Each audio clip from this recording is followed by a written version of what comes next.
Hello there. You're welcome to Romance and Intimacy online course series. It is with excitement we bring this course to you. Yes. I am Chidi Akuna. And I am Victor Akuna. Although we called it Romance and Intimacy online course series, each of our courses can stand on their own.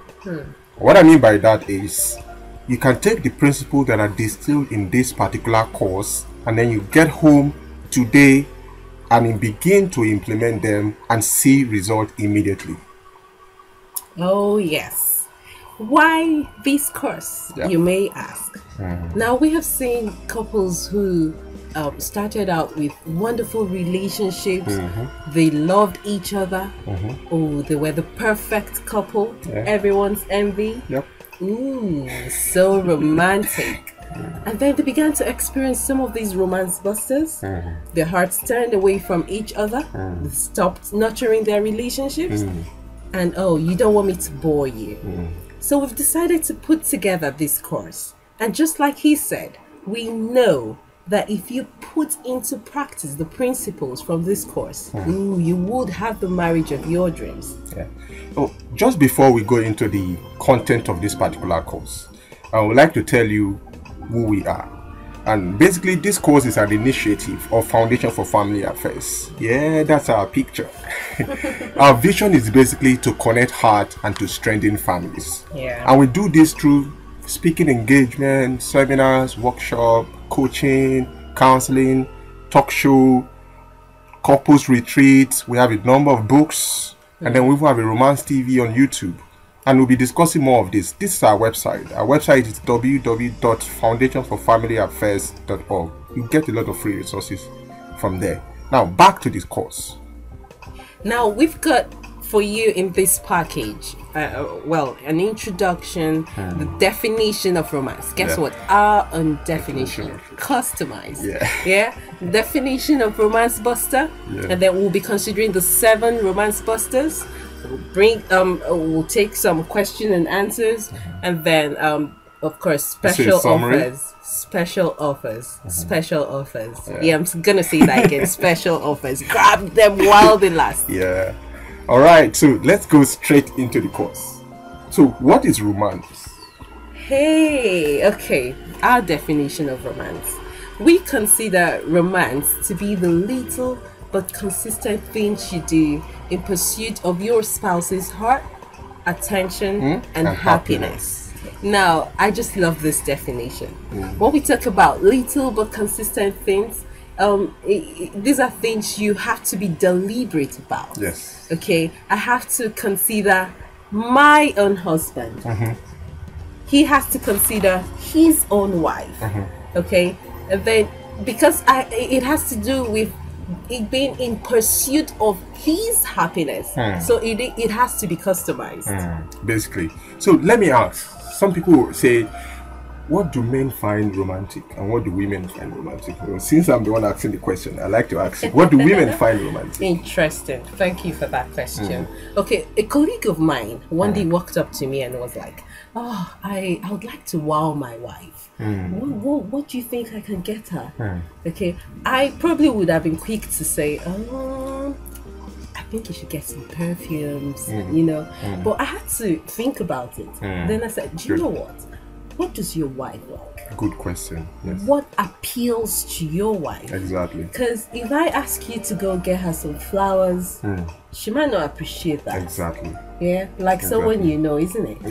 Yeah. Well, basically, what you're trying to say in this course, or what we are trying to say, is basically that romance has to be customized. Yeah. So what my wife finds romantic may not be what Mrs. B finds romantic. Sure. So we need to find out what our spouses find romantic, and then you can keep on doing that. That's when she will feel loved. So basically, what's a romance buster?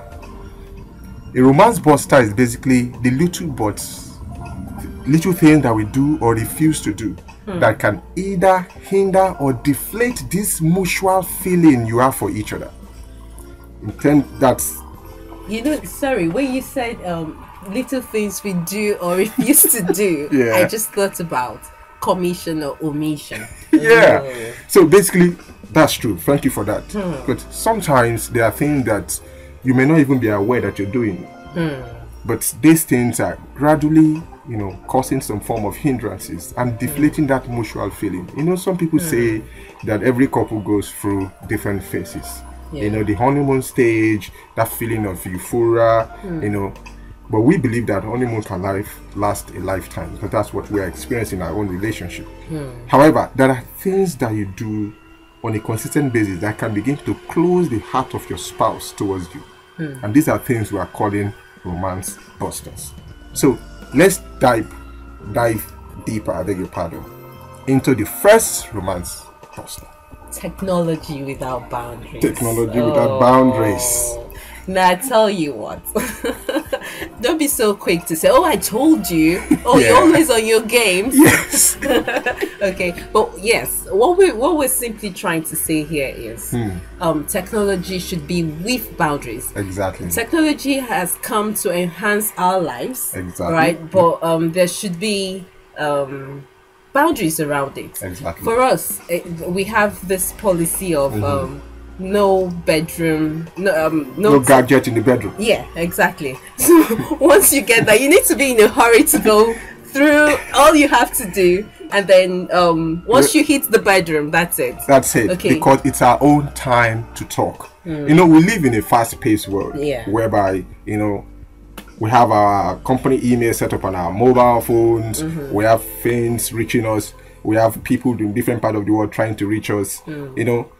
Really, like, everything is so fast that things can go viral within seconds. Yeah. So most people want to keep tab. At a point, I had to disable a lot of my, what do we call it? Notification. Yeah. Because every minute my WhatsApp will buzz, my Instagram will buzz, my Facebook will buzz, my Twitter will buzz. So at the point I told myself, you know what, this thing is practically running my life. Yeah. And then most time when it buzz, when I'm talking to my wife, I want to pick it up when my phone is changing the color. You know that color. You want to peep. You just want to peep. You just want to see, as if your life depends on it. Yeah. So we've come to see that this is one of the things that busts or impacts negatively on romance. So we have to come up with a rule. So you have to find out what works for you. Yeah. And you have to do that to be able to create some form of boundary. Your own no technology moments. Exactly. Yeah. The next romance buster, I'll let you go for this. Routinized romance. Routinized romance. Routinized romance. So boring. Now, there's something you would often say. Yes. A marriage that is left to chance Yeah, is a boring boring marriage. one, exactly. Right. So this is where the spicing up comes in. Exactly. Sometimes couples start very well. They have this plan of how to be romantic. They take each other out. They go for date nights. But after a period of time, everything becomes predictable. Yeah. The same. You're going to go to this same hotel. You're going to eat this food. You're going to do this particular thing. So the moment something becomes routinized, it becomes predictable. The surprise is out of it. Yeah. When the surprise and spontaneity is out of something, it becomes boring No and monotonous. excitement. No excitement. So automatically, I know this is what my wife is going to say. This is what the food is going to. You can imagine the same thing over and over again. You're like, oh yeah, I just say it. All right, just out of being cautious. All right. So, but we believe that's why one of our books is spicing up your romance. Spicy romance. Yeah. So the concept behind the book, audio book actually with a workbook for couples, is we need to, go outside our comfort zone and do something completely different. What we call pleasant surprises.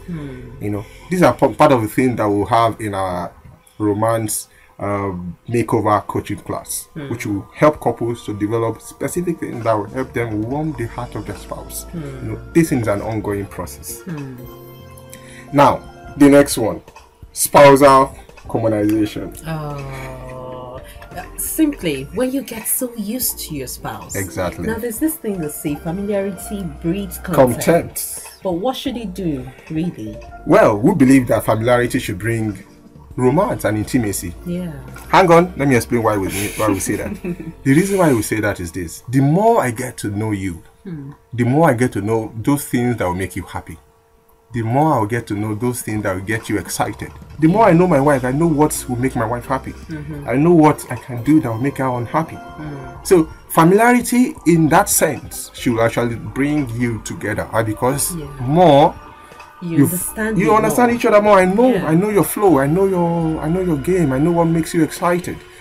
The issue is when people stop caring. So though they know what keeps their spouse excited, but they don't really care, because they've come to see each other, they've seen you naked, they've seen you waking up, sleep, they've come to commonize each other, and this is one of the romance busters. Yeah, and then there's this thing about when they see you make too many mistakes. Oh my word! Yeah, that's a big thing.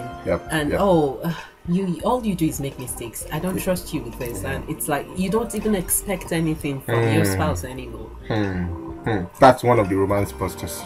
Don't allow this bust your romance. Let's move to the next one. Consistent blaming and harsh criticism. You want to go for this? Interesting. Okay, someone would ask you quickly, are you trying to say I shouldn't criticize my spouse? No. I should be his first critique, isn't it? Yes. But there is a way to go about it. It's called constructive criticism. All right. Right. If you look at the picture we have there, see this woman pointing a finger at the gentleman, you. And people often say, anytime you're pointing one finger at someone, 3 are pointing back at you. Oh, okay, well. Yeah. Well, whatever, 2 or 3. Well, so the whole idea is this. There are constructive ways of giving feedback. There are tones. In communication, we are told that communication is 7% the words you speak, 35% the tone of your voice. All right. So the tone of your voice, your body language, your facial expression, how you say, how you come across, it's extremely important. I often say something that the way you say it is as important as what you have to say, because packaging enhancing the value.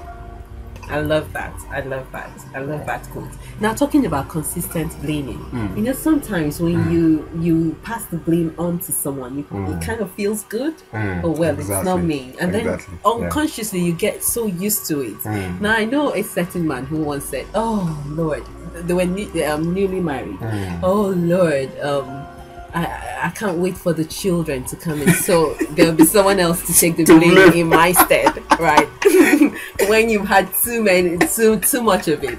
Okay, so consistent blaming, what it simply does is kind of it gets your spouse uptight, exactly, right? And then that just affects the intimacy between you. He comes in now, speaking from a lady's perspective, he comes in and his shoulders are just up there, uptight. Yeah, and he's not ready to listen to what you have to say. What else? Yes, I know you're gonna blame me. Exactly. And when people get to that point, they shut their heart off, away from, because they don't want to be hurt anymore. And so once that begins to happen, romance is busted. All right, let's move to this one. Flirting and building intimacy with someone else. This is a very big one. This is a massive one. Now, one thing I've come to see about flirting and building intimacy with someone else is this. Anytime you open the door to someone outside, you automatically shut the door to your spouse. That's the way it works. The more you open the door to someone outside to talk with the person, discuss something intimate with the person, share information that only your spouse should be privy to, automatically you're also shutting the door to your own spouse. The funny thing is, it starts very subtly. It's oftentimes not what you're expecting, that you would just open your heart to someone, right? And that's why I think it's oftentimes you find people who have been hurt, rejected, probably have spouses who do not listen to them. Exactly.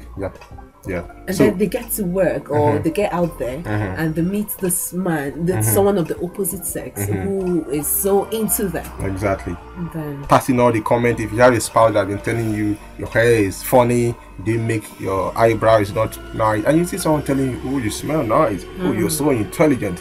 If you're not careful, your emotion begin to wrap around the person, and you begin to flex towards the person because you want to invite such comments. All right, so there are different reasons why people flex. All right. Sometimes people flirt. I've heard of stories of men that flirt, and they say, you know what? I know she's married, but I'm going to put a bet on it that she's going to fall. That's the reason why people do all kind of stuff. Sadly, though. So don't be caught up in the middle of a game. All right. So you throw in the bait and then you get entangled. Exactly. So if you want to flirt, learn to flirt with your spouse. Yeah. Learn to use your male or female power to build intimacy with your spouse, to strengthen your romance, to strengthen the bond. I flirt with my spouse. Yeah, she's my spouse. Yeah, come on. So at the end of the day, so the next romance buster is bad habits. If, for example, use of money. I think this has to do with when you use money inappropriately. Inappropriately, exactly. Particularly without your spouse's consent. Yeah. For example, I know of a particular woman that went into an investment without the consent of the spouse, and she put a lot of millions into it. At the end of the day, guess what? I know you know already what I'm going to say. The business went bust. That was a huge life saving of the family. That marriage nearly hit the rock. It was just the people intervening from a church environment and different places coming to to the case. That was the thing that salvaged that relationship. That was a huge romance buster. Anytime you do something that hits at the heart of trust, automatically it impacts and busts. It could be something as easy as hanging out with friends. Yeah, and your spouse does not like this group of friends. Exactly. Yeah. He's not against you mingling with others, okay, but he just has something about this set of people, and you're like, oh, I just need something. Okay, it mustn't be them. So the question now would be, what habits are affecting your marital romance? Good point. Good point. For some other people, it's drinking. For some other people, it's lying. There are different things that your spouse finds extremely offensive. Look for this habit and deal with them. All right, so that it will not be a romance buster for you. The final romance buster we're going to discuss today is balancing between your spouse and your child. I'll let you go for this first. Okay, just look at that man there. Oh, don't you just feel sorry for him? Well, but we see this happen many times, okay? And that's the point where a woman needs to catch herself. Exactly. Okay, yeah. You've had a baby. Most good men would give you time to heal, exactly. Get your emotions back, settle in and all that. But when you begin to get too attached to the child, at the expense of your spouse's happiness, at the expense of his time with you, exactly. I think it's something you need to think about. So this is another key thing that is a romance buster. Now, it's natural, like my wife said, for the mother instinct to want to cuddle around the baby, want to build, but don't forget that the primary thing that brought about that baby is the marriage, and that marriage must be nurtured. That marriage must be harnessed. That marriage must be catered for. Otherwise, things will begin to fall apart. Marriage only takes number one position after God. Any other thing you put after in that position, things begin to go sour. Now, we'd like to get some feedback from you. What other romance busters do you have that you know about? I want us to, I'm sure we'll have loads coming. We're going to have loads coming in. If you have questions, and other romance busters rather at this point, other romance busters that you want us to look at, drop them in the comment section below. We'd like to look at whoever has the most romance busters. I was going to say whoever has the most romance, but just put them in the comment section below. So let's look at some of the things that we've covered today. Technology without boundaries. Technology without boundaries. Routinized romance. Routinized romance. Spousal commonization. Spousal commonization. Consistent blaming and harsh criticisms. Yeah. Flirting and building intimacy with someone else that is not your spouse. Bad habits. Balancing between your spouse and your child. All right. So these are the core points where we looked at the core romance busters that we